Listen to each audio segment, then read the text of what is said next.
So hello everyone, welcome to जेकल 2+। आज हम कुछ क्वेश्चंस करेंगे ट्रिग्नोमेट्री के ऊपर। आपको पता है कि हमने इसके कुछ कंसेप्ट्स पढ़े थे, कुछ फॉर्मूलाज पढ़े थे ट्रिग्नोमेट्री के, और आज उसी के बेसिस के ऊपर हम क्वेश्चंस करेंगे। और टोटल मैं आपको 100 क्वेश्चंस कराऊंगा पार्ट्स में, और वैसे ही क्वेश्चंस आपको पेपर में देखने को मिलेंगे। ठीक है, जैसे मैं आपको अप्रोच बताऊंगा किस तरीके से कैसा क्वेश्चन आएगा और उसको कैसे सॉल्व करना है, आपने उसी अप्रोच को लेके आपने क्वेश्चंस को सॉल्व करना है। ठीक है, सो देखिए, लेट्स स्टार्ट। फर्स्ट क्वेश्चन क्या है कि if 3 cos theta is equals to √3 then the value of cosecant theta and tan theta is. इस क्वेश्चन को हम सबसे पहले कैसे करेंगे? देखिए, इस क्वेश्चन को करने का तरीका क्या है कि सबसे पहले आपको ये जो दिया है ना, सबसे पहले आपको इसको सॉल्व करना है। देखो, cos थीटा अगर मैं अपनी जगह ही रखूं, 3 यहां मल्टीप्लाई में उधर जाके होगा डिवाइड। ठीक है, उधर जाके डिवाइड होगा। उसके बाद क्या करना है, आपको पता है कि ये और ये कैंसिल होते हैं। क्यों? क्योंकि 3 को मैं लिख सकता हूं कैसे, √3 अपॉन √3 इंटू √3। आपको पता है ना कि जैसे कि कोई भी नंबर हो उसको आप स्क्वायर रूट्स में 2 बार लिख सकते हैं। ये और ये कैंसिल हो गया, तो आपके पास क्या बचा, 1/√3। मीन्स cos थीटा की वैल्यू यहां पे जो क्वेश्चन के मुताबिक आपने जो निकाली है वो क्या निकली है, 1/√3। अब आपने किसकी वैल्यू फाइंड आउट करनी है? आपने फाइंड आउट करनी है कोसेकेंट थीटा tan थीटा की। देखो, करने के इस क्वेश्चन को करने के ना तरीके बड़े हैं। जैसे कि अगर मैं ये cos थीटा लिखा हुआ है, यहां से मैं क्या निकाल सकता हूं, sin थीटा निकाल सकता हूं, फिर कोसेकेंट थीटा निकाल सकता हूं, फिर tan थीटा निकाल सकता हूं, और इन दोनों को मल्टीप्लाई करके फिर मेरा आंसर निकल जाएगा। लेकिन वो काफी लंबा मेथड है। शॉर्टकट तरीका क्या है कि ये जो दिया ना, पहले इसको सॉल्व करो। क्या कुछ कैंसिल होता है इसमें? कोसेकेंट थीटा मैंने आपको बताया था कि साइन का रेसिप्रोकल होता है। इट मीन्स कोसेकेंट थीटा की जगह मैं लिख सकता हूं 1/sin थीटा। tan थीटा आपको पता है वो होता है sin theta upon cos theta. ये और ये कैंसिल हो गया, साइन और साइन कैंसिल। आपके पास क्या बचा? आपके पास बचा 1/cos थीटा। आपके पास cos थीटा की वैल्यू क्या है, 1/√3। तो आप cos थीटा की जगह लिखेंगे 1/√3, एंड 1/1/√3 को हम लिखते हैं कैसे, √3। So here is the answer. इस तरीके से क्वेश्चन को अपने सॉल्व करना है। ठीक है, इस तरीके से मैं अभी आपको अप्रोच बता रहा हूं, ऐसा ऐसा आपको सब समझ आएगी कि किस तरीके से क्वेश्चन हम सॉल्व करते हैं। ठीक है, अब देखिए, जैसे कि नेक्स्ट क्वेश्चन क्या है। नेक्स्ट क्वेश्चन है आपका, the value of 4 sin square 30 plus 3 cot square 60 minus 2 tan square 45 is. तो अगर जो मुझे याद है, मैंने आपको टेबल करवाया था। ठीक है, आपको ट्रिग्नोमेट्रिक रेशियोज के बारे में एक टेबल मैंने बताया था, वो टेबल आपको याद होना चाहिए। देखो, यहां पे मैं लिख देता हूं। देखो, जैसे कि यहां पे लिखा हुआ है साइन स्क्वायर 30। सो साइन 30 की वैल्यू क्या है, यहां से साइन 30 इज 1/2। कॉट 60, कॉट 60 से पहले आपको tan 60 का वैल्यू पता होना चाहिए, क्योंकि आपको ये पता है कि tan 60 कॉट 60 जो होगा वो tan 60 का क्या होगा, reciprocal. So cot tan 60 is √3। So cot 60 is reciprocal of tan 60, which is 1/√3, and tan 45 is 1। so इसको कैसे करेंगे? देखिए, आपको पता है कि sin 30 का वैल्यू होता है 1/2। cot 60 का वैल्यू है क्या वैल्यू है इसका, 1/√3। ठीक है, और tan 45 का वैल्यू है 1। इन सभी वैल्यूज को यहां पे पुट करो और आपका आंसर निकलेगा कैसे, 4 इंटू 1/2 का स्क्वायर, क्योंकि स्क्वायर यहां पे लिखा हुआ है। ठीक है, प्लस 3 cot स्क्वायर 3 1/√3 का whole square minus 2 tan square 45 means 1 का स्क्वायर। ओके, इसको जब आप सॉल्व करेंगे कैसा आएगा, 4 इंटू 1/4 प्लस 3 इंटू 1/√3 का स्क्वायर क्या होता है, 1/3। क्योंकि जब स्क्वायर यहां पे आएगा तो ये और ये कैंसिल हो जाएगा। 1 का स्क्वायर इज 1, √3 का स्क्वायर इज 1/3 माइनस 2। यहां से 3 और 3 कैंसिल, यहां से 4 और 4 कैंसिल, पता ना आपको, ऐसा ही होता है। ये आ गया 1 + 1 - 2 which is 0। So answer is 0। Okay, इस तरीके से आपने क्वेश्चंस करने हैं। देखो, जब भी आपको इस टाइप का क्वेश्चन मिलेगा ना, यहाँ पे 30 डिग्री, 60 डिग्री, 45 डिग्री, 90 डिग्री, इस तरीके से क्वेश्चंस लिखे होंगे, तो आपको ये टेबल याद रहना चाहिए और इसी के मुताबिक आपने क्वेश्चंस को करना है। ठीक है, सीधा यहां से डायरेक्ट वैल्यूज आपने पुट करनी है। ओके, और कुछ क्वेश्चंस देखते हैं हम। चलिए जी, और भी कुछ क्वेश्चंस देखते हैं। अब जैसे कि ये वाले क्वेश्चंस हैं, देखो ये क्वेश्चन क्या है, value of cos 1 degree dot cos 2 degree dot cos 3 degree dot dot dot का मतलब हो गया ये चलते जा रहा है, means cos 4, cos 5, cos 6, cos 7, cos 8, ये चलता जा रहा है कहां तक, cos 179 तक। इन्होंने इसकी वैल्यू पूछी हुई है कि इसकी वैल्यू क्या आ सकती है। ठीक है, ये क्वेश्चन आपका इसकी वैल्यू पूछी हुई है। देखो, सबसे पहले आपको cos 1 की पता नहीं है, cos 2 का भी पता नहीं है, cos 3 का भी पता नहीं है, इन किसी का भी नहीं आपको पता। बट बीच में कुछ ऐसी वैल्यूज आती हैं जिनका आपको पता है, जैसे कि क्या बीच में, इनके बीच में कहीं जाके cos 90 नहीं आएगा क्या? आई थिंक आएगा। और cos 90 का वैल्यू याद कीजिए, cos 90 is 0, cos 90 is 0। It means यहां पे, और एक और बात, ये जितने फंक्शंस हैं ये क्या हो रहे हैं, मल्टीप्लाई हो रहे हैं। बीच में कहीं cos 90 भी आएगा और उसका वैल्यू क्या होगा, 0। मीन्स 0 के साथ जब ये सब फंक्शंस मल्टीप्लाई हो जाएंगे तो आपका आंसर क्या आएगा, 0। है ना आसान। इस तरीके से क्वेश्चंस करने, वहां पे आपको आ सकता है कि sin 1, sin 2, sin 3 up to sin 179 या tan के ऊपर क्वेश्चन आ सकता है। तो आपको इसी तरीके से करना है कि बीच में कोई ऐसी वैल्यू है जो आपको पता है।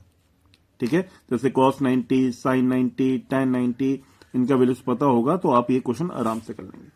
ठीक है, चलिए जी, अब नेक्स्ट क्वेश्चन देखते हैं। नेक्स्ट क्वेश्चन है ये वाला। ठीक है, अब इसमें क्या दिया हुआ है, sin 23 degree cos 67 degree plus cos 71 upon sin 19। देखो, आपने ये टेबल पढ़ा है, मैं दोबारा ले आता हूं, ये टेबल पढ़ा, इसमें कहीं पे भी आपको 23 क्या क्या लिखा है यहां पे एंगल, 23, 67 कहीं आपको दिखेगा नहीं, 71, 19 ये भी कहीं दिखेगा नहीं आपको। तो इसको कैसे किया जाएगा, देखो इसको करने का तरीका क्या है कि सबसे पहले देखो, अगर ये जो एंगल्स आपको दिए हैं अगर आपको उनका नहीं पता है तो सबसे पहले देखो क्या इन एंगल्स का सम 90 डिग्री आता है या नहीं आता है। पहले ये देखो, 23 + 67, हाँ जी 90 होता है। cos 71 एंड 19 भी 90 होता है। मीन्स ये क्लियर हो गया कि इन दोनों का जो सम है वो क्या आता है, 90 डिग्री आता है। फिर आप क्या करेंगे, ये जो ऊपर वाला या नीचे वाला कहीं पे भी आप चेंज कर लो। जैसे कि अगर मैं न्यूमरेटर की बात करूं, sin 23, इस 23 को मैं लिख सकता हूं क्या, 90 - 67 अपॉन में cos 67 मैं ऐसे ही रखूंगा। ठीक है, प्लस इस cos को भी मैं चेंज कर लूं, cos 90 - 19 अपॉन sin 19। क्या इसको मैं ऐसे लिख सकता हूं, बताओ? बिल्कुल लिखा जा सकता है इसको ऐसे। मैंने देखना है सबसे पहले कि इनका सम 90 आता है या नहीं आता, वहीं पे ये अप्लाई होगा। ओके, और जब अपॉन में जब ये फ्रैक्शन नंबर्स आपको फ्रैक्शनल ये फंक्शंस आपको दिए होंगे तो उसमें आपको सिर्फ एक ही चेंज करना है। जैसे इसमें मैंने खाली ऊपर वाला चेंज किया, नीचे वाले को सेम रखा है। इसमें भी ऊपर वाला चेंज किया, नीचे वाले को सेम रखा है, मीन्स डिनोमिनेटर को मैंने सेम रखा है। अब देखो, मैंने बताया था आपको ये वाला, ये मैंने आपको पढ़ाया था। ठीक है, इसमें मैंने बताया था कि 90 और 270 पे फंक्शंस आपके चेंज होते हैं। साइन चेंज होता है कॉस में, टैन होता है कॉट में, कोसेकेंट होता है सेकेंट में, है ना, ये मैंने आपको बताया था। तो मुझे बताओ कि साइन है, साइन किस में चेंज होगा, और यहां पे पहली बात 90 मतलब चेंज होगा।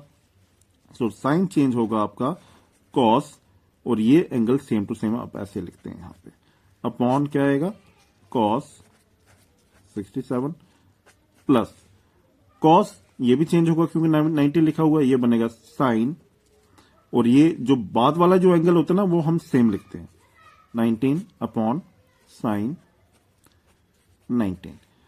ये और ये कैंसिल, ये और ये कैंसिल, क्या बचा आपके पास 1 + 1 विच इज 2 आंसर। सो है कहीं ऑप्शन में? हाँ जी है, 2 इज आंसर।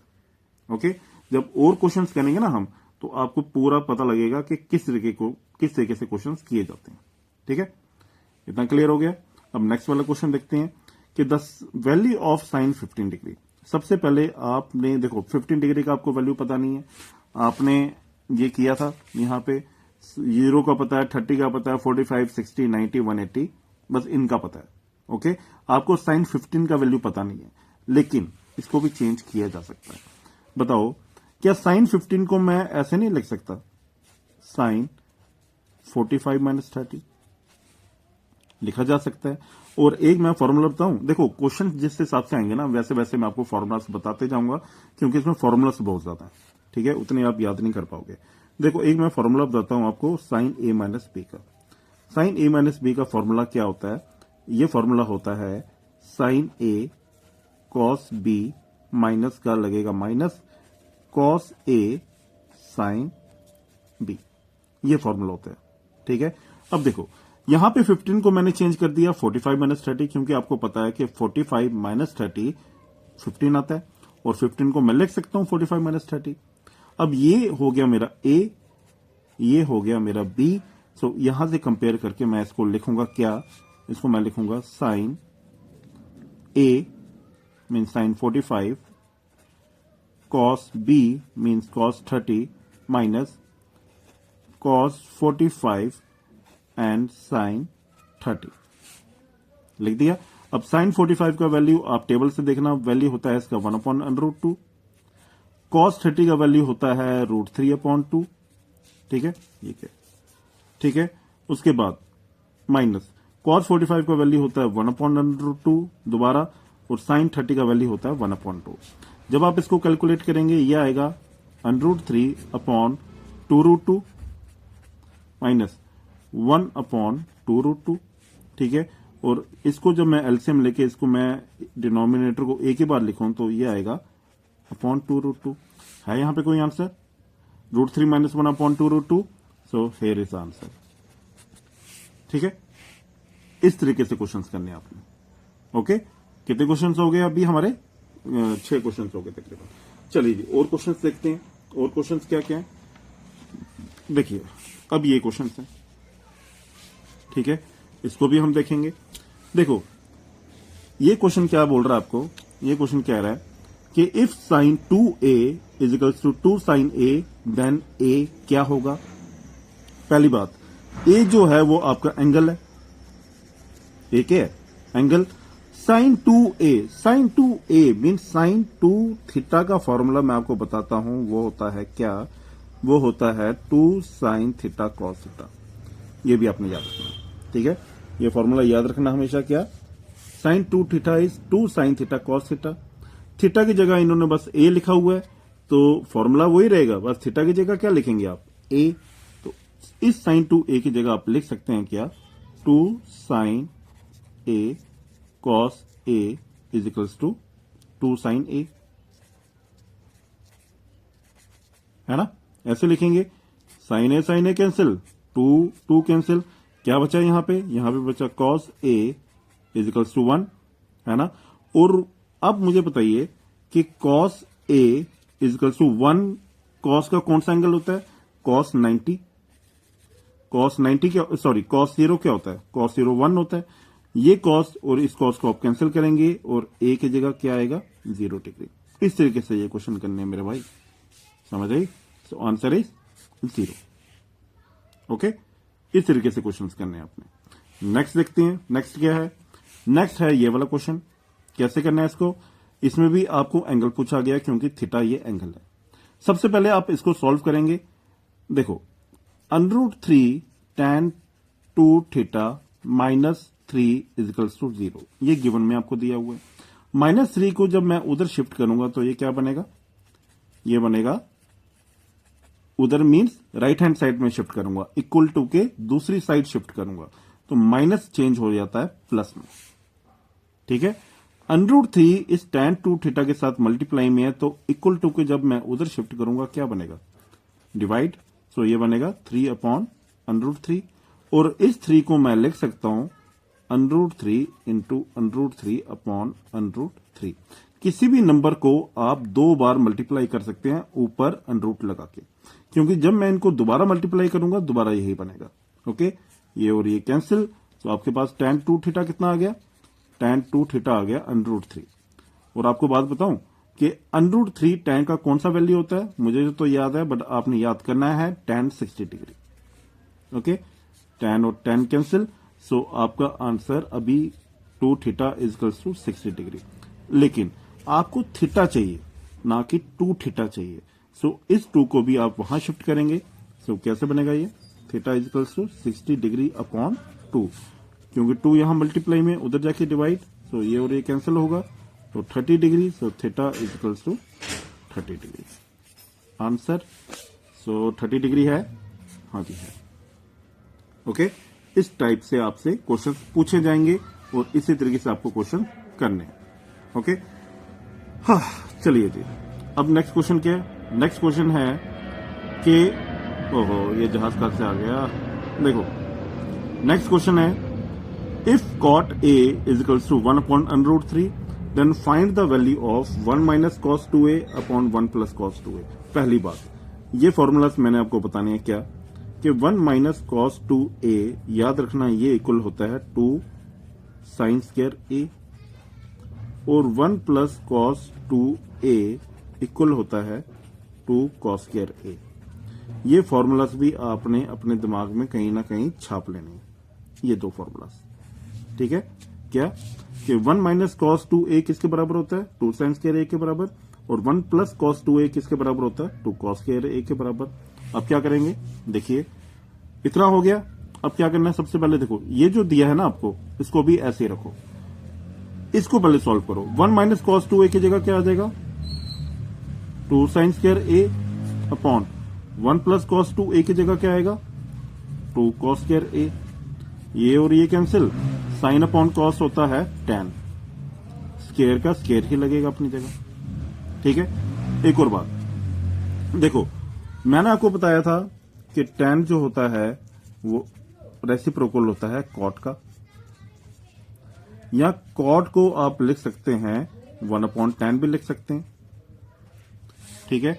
सो इस tan की जगह आप लिख सकते हैं 1 अपॉन cot a का होल स्क्वायर। सो यहां पे cot a की वैल्यू आपको दी है 1 अपॉन √3, तो इधर आप लिखेंगे 1 अपॉन √3 का स्क्वायर। 1 अपॉन √3 को आप कैसे लिखते हैं, सिंपली √3 स्क्वायर। स्क्वायर और √ हमेशा कैंसिल होता है, सो आंसर क्या आएगा, आंसर आएगा आपका 3। सो हेयर इज ये रहा 3, ठीक है। इस टाइप से आपसे क्वेश्चन करना।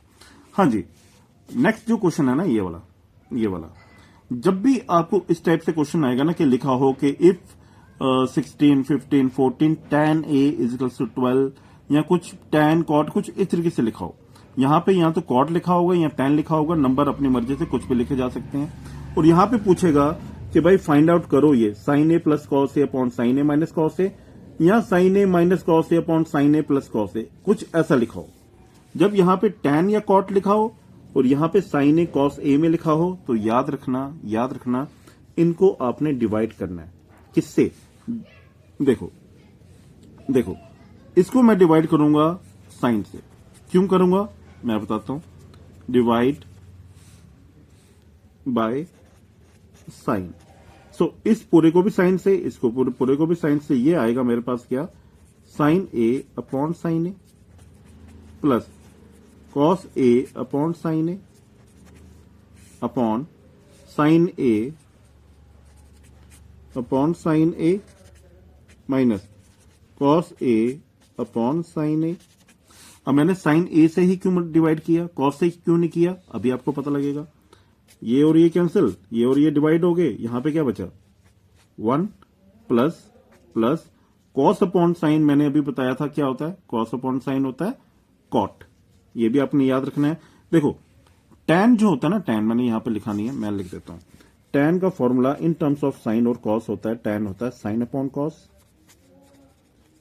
ठीक है। और कॉट हमेशा उल्टा होता है tan का, सो कॉट होगा कॉस अपॉन साइन, ठीक है। सो यहां पे क्या आएगा, cos upon sine is cot, और ये क्या है 1 minus cos upon sine is cot. अब मैंने इसको इसी से क्यों डिवाइड किया, ताकि मेरे पास कॉट कॉट बचे, क्योंकि यहां पे कॉट दिया हुआ है। मान लो अगर यहां पे tan दिया होता तो मुझे यहां पे इसको tan में कन्वर्ट करना था। कैसे, मैं इसको भी cos से डिवाइड करता, इसको भी cos से डिवाइड करता, cos cos कैंसिल हो जाते, sine upon cos tan, sine upon cos tan। ठीक है, जो यहां पे दिया हुआ है मुझे उसके मुताबिक इसको चेंज करना पड़ गया। सो ये आ गया 1 plus cot A upon 1 minus cot A. Cot A की वैल्यू है आपके पास, नहीं है, निकाल लो यहां से, आपको सिर्फ कॉट ए चाहिए। सो कॉट ए अपनी जगह ही रहेगा, 16 मल्टीप्लाई है, उधर जाके क्या होगा, डिवाइड, ये कैंसिल होते हैं 4 3 जा 4 4 जा। सो कॉट ए की वैल्यू आ गई 3/4, करो पुट वहां पे, कॉट ए की वैल्यू क्या आएगी 3/4। सो ये 3/4 अपॉन 1 माइनस 3/4, इसको जब आप कैलकुलेट करेंगे ये क्या आएगा, जगह है कि नहीं है, यहां पे करता हूं, 4 इंटू 1, ये ऐसे क्रॉस मल्टीप्लाई होता है ना, 4 plus 3/4 upon 4 into 1 4 minus 3 upon 4, ये और ये cancel, 4 plus 3 7, 4 minus 3 1, so 7 is the answer, ये रहा। ओके, सो इस तरीके से आपने क्वेश्चंस करने हैं। ये अभी मैंने आपको 10 क्वेश्चंस करवाए हैं, मैंने अभी आपको 90 क्वेश्चंस 90 क्वेश्चंस और करवाने हैं, तो वो अगले जो लेक्चर्स आएंगे मैं उसमें कंप्लीट करवाऊंगा, और इसी टाइप से क्वेश्चंस आपको पेपर में देखने को मिल सकते हैं। ओके, ये हर एक टाइप मैंने कवर करनी है कि कितने टाइप्स के आपको क्वेश्चंस बन सकते हैं, और ट्रिग्नोमेट्री में ज्यादा मुश्किल क्वेश्चन नहीं आएंगे, इसी टाइप से क्वेश्चंस आएंगे आपको। Okay, thank you.